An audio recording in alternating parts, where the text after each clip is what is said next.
Hello friends, I am Kanika Lingwal and welcome to my YouTube channel Online Khan Market. So friends, today I am going to tell you about the topic Tips for Compulsory Language Paper in UPSC. Civil Service exam conducted by UPSC consists of two compulsory language papers which are only qualifying in nature. But every year it has been noticed that around 10% of the mains aspirant fail to clear the language paper despite a decent performance in general studies and optional. The worst part is a failure in language paper will lead to non-disclosure of your score in other papers. Hence, it is advised not to complacement with language paper even though their scores are not added to the final total. The compulsory language papers in the civil service mains exams comprises of two papers. First is English language, that is of 300 marks, and second is any Indian language, this is also of 300 marks. Qualifying marks for UPSC language paper as per the UPSC 2020 notification, the minimum qualifying marks for both papers is 25%, that is 75 marks in each paper. Scoring this minimum cutoff is not that difficult given how simple the syllabus is.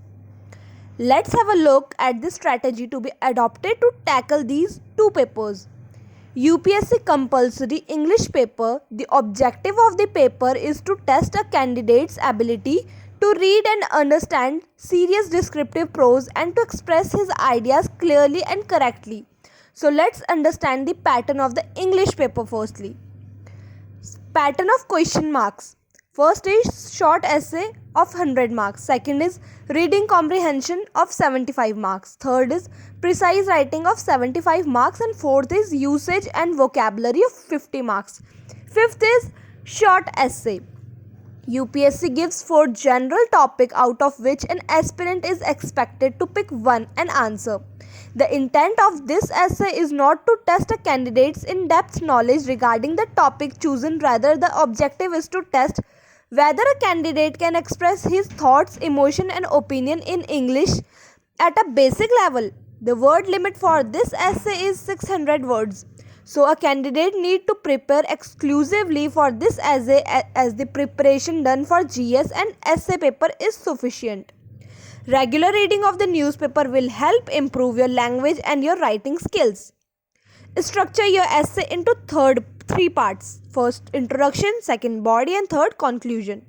This way your essay looks organized. Ensure that you brainstorm on the structure of the essay before you start writing. Now the second is reading comprehension. The key to scoring well in this section is to focus and read the passage thoroughly to grasp the gist of the passage. It's the essence, the theme and the author's opinion. It is advised to highlight some of the important points in the first reading itself. Then reading the question thoroughly and before answering read the passage again because the passage will contain direct cues to answer the question while writing the answer expressed clearly and concisely. Number third is precise writing. This constitutes the toughest part of the paper because comprising an essay is 1000 words into just 1/3 without losing very essence is a challenge indeed. Giving the task at hand, the time required also goes up. So the challenge is to efficiently compress the given passage within the stipulated time frame. Read the given passage carefully and understand the core ideas involved. Then prepare a rough draft which will contain all the crucial points. Later this can be made up into fill the box given. While filling up the box, be very judicious and try not to waste too many boxes for articles, a and the and preposition on, it, in, on. Now the fourth is usage and vocabulary. This section will contain various one markers. Question range from correcting a sentence, supplying the missing words, using the correct form of verbs, writing antonym, synonym, rewriting the sentence as directed, making sentence as directed, filling the blanks, making sentence using phrases. As you can see, these questions are very simple and the standard is of matriculation of or equivalent level. Try finishing these questions as quickly as possible since they are not time consuming in nature. Time management. As discussed above, precise writing is the biggest challenge as far as time management is concerned. If you have good writing speed, the rest of the section shouldn't pose a problem.